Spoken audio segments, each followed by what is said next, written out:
गिलहरी। किसी जंगल में चुनचुन नाम की शरारती गिलहरी अपनी माँ किट्टू के साथ रहती थी। चुनचुन कभी भी किट्टू की बात नहीं मानती थी। चुनचुन की हरकतों से जंगल के सभी जानवर बहुत परेशान रहते थे। एक दिन चुनचुन पेड़ पर खेल रही थी और उसी पेड़ पर फर्राटा नाम का एक बंदर भी सो रहा था। फर्राटा को देख चुनचुन ने अपनी माँ से कहा, माँ, ये बंदर हमारे पेड़ पर क्यों सो रहा है? ये पेड़ तुम्हारा कब से हो गया चुनचुन? सोने दो उसे।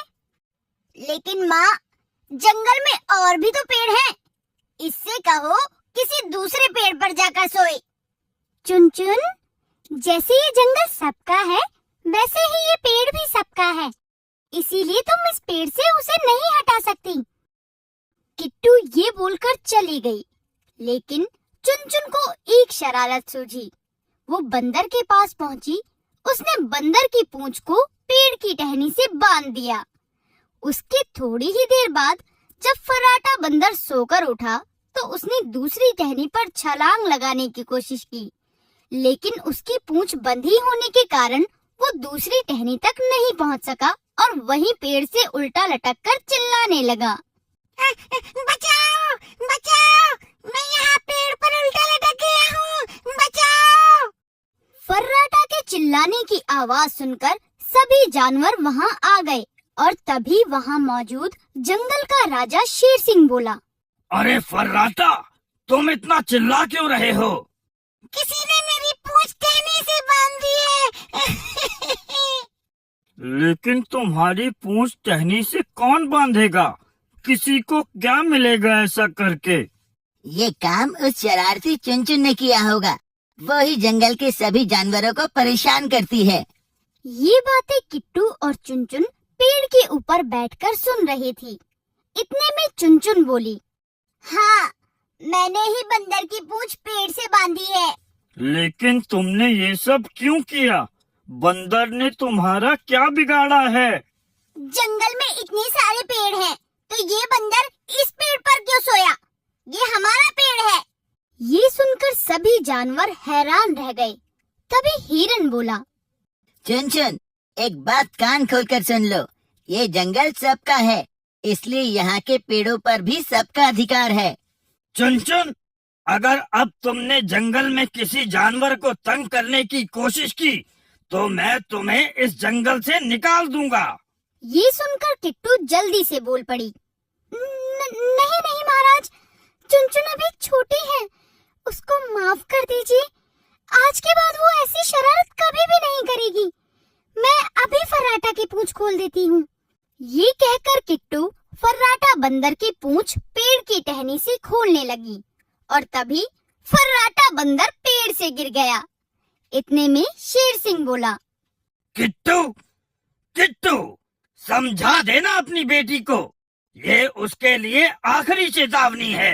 ये बोलकर शेर सिंह और जंगल के बाकी जानवर वहाँ से चले गए और किट्टू ने चुनचुन से कहा, चुनचुन, तुम ये शरारतें करना कब छोड़ोगी? तुम्हारी ये ना समझी किसी दिन तुम्हारे लिए मुसीबत बन जाएगी, समझी? किट्टू की बात का चुनचुन पर कोई असर नहीं हुआ। ऐसे ही कुछ दिन बीत गए कि तभी किट्टू को किसी काम से जंगल से बाहर जाना पड़ गया और उसने चुनचुन से कहा, चुनचुन, मैं एक जरूरी काम से जंगल के बाहर जा रही हूँ, लेकिन तुम यहाँ किसी को परेशान मत करना और जंगल से कहीं दूर मत जाना। ठीक है माँ, आप चिंता मत करो, मैं किसी को परेशान नहीं करूँगी। लेकिन चुनचुन की बात पर किट्टू को विश्वास नहीं था, इसीलिए उसने अपने पड़ोस में रहने वाले कालू कौवे से कहा, कालू भाई, मैं जंगल से बाहर जा रही हूँ, 1-2 दिन में वापस आ जाऊंगी। क्या तुम चुनचुन का ख्याल रखोगे? ठीक है किट्टू, लेकिन जल्दी आने की कोशिश करना। तुम्हारी बेटी को ज्यादा दिन तक संभालना मेरे बस की बात नहीं है। कालू भाई, चिंता मत करो, मैं जल्दी आने की कोशिश करूंगी।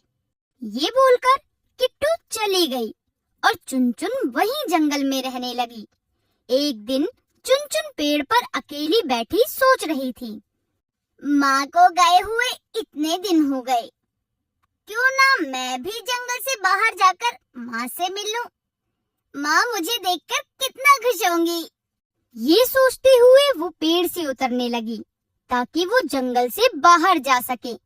लेकिन पेड़ से उतरते हुए उसे कालू ने देख लिया और वो बोला, चुनचुन, तुम कहाँ जा रही हो? पेड़ से नीचे क्यों उतर रही हो? कहीं नहीं कालू अंकल, मैं तो बस पानी पीने जा रही थी। पानी पीकर जल्दी आ जाऊंगी। ठीक है, जाओ, लेकिन जल्दी आ जाना, रात होने वाली है। कालू की बात सुनकर चुनचुन वहाँ से चली जाती है और वो जंगल से बाहर जाने की कोशिश में रास्ता भूल जाती है। अब उसे दूर दूर तक कोई नहीं दिखाई देता जिससे वो रास्ता पूछ सके। उधर किट्टू जब पेड़ पर वापस आई तो उसे चुनचुन कहीं नहीं दिखाई दी। उसने कालू से पूछा, कालू भाई, चुनचुन कहाँ है? उसने थोड़ी देर पहले मुझसे कहा था कि वो पानी पीने जा रही है। उसके बाद वो अभी तक नहीं लौटी। कहीं वो किसी मुसीबत में न फंस जाए। हमें जाकर उसकी मदद करनी चाहिए। और रात भी होने वाली है। हमें अभी जाकर जंगल के सभी जानवरों को बताना चाहिए। ये कहकर किट्टू और कालू ने जंगल के सभी जानवरों को सारी बात बता दी। सभी चुनचुन को इधर उधर ढूंढने लगे, लेकिन वो कहीं नहीं मिली। तभी कालू को आसमान में एक बाज उड़ता हुआ दिखाई दिया। तभी कालू ने कहा, वो देखो, आसमान में बाज उड़ रहा है। इस समय ये बाज आसमान में क्या कर रहा है? लगता है वो अपना भोजन ढूंढ रहा है। हिरन की बात सुनकर किट्टू घबरा गई और बोली, कहीं ऐसा तो नहीं उस बाज की नजर मेरी किट्टू पर पड़ गई हो? तुम चिंता मत करो, मैं अभी अपने दोस्त मिट्टू तोते के साथ जाता हूँ और पता करता हूँ। ये कहकर कालू मिट्टू के साथ बाज का पीछा करने चला गया। उसने देखा कि बाज चुनचुन के ऊपर मंडरा रहा था। ये देखकर कालू समझ गया कि उस बाज का शिकार चुनचुन ही थी। उसने सारी बात जंगल के जानवरों को बता दी और वापस चुनचुन की मदद करने मिट्टू तोते के साथ चला गया। अब बाज ने मौका पाकर चुनचुन को अपने पंजों में दबा लिया। ये देखकर कालू बोला, मिट्टू, जल्दी उस बाज के पास चलो, नहीं तो वो चुनचुन को खा जाएगा। ये सुनकर मिट्टू और कालू आसमान में बाज से लड़ने लगे। वो दोनों बाज पर अपनी चोंच से लगातार वार करने लगे। इसी दौरान चुनचुन बाज के चंगुल से छूट गई। चुनचुन को नीचे गिरता देख जानवरों ने पत्तियों और घास से बना हुआ जाल नीचे बिछा दिया।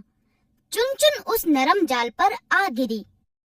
चुनचुन बेटा, तुम ठीक तो हो ना? हाँ माँ, मैं बिल्कुल ठीक हूँ।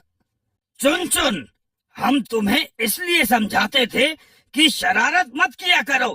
देखा, तुम कितनी बड़ी मुसीबत में फंस गई। ये सुनकर चुनचुन अपनी माँ से बोली, मुझे माफ कर दो माँ, मैंने कभी आपकी बात नहीं सुनी। अब से मैं कोई शरारत नहीं करूँगी।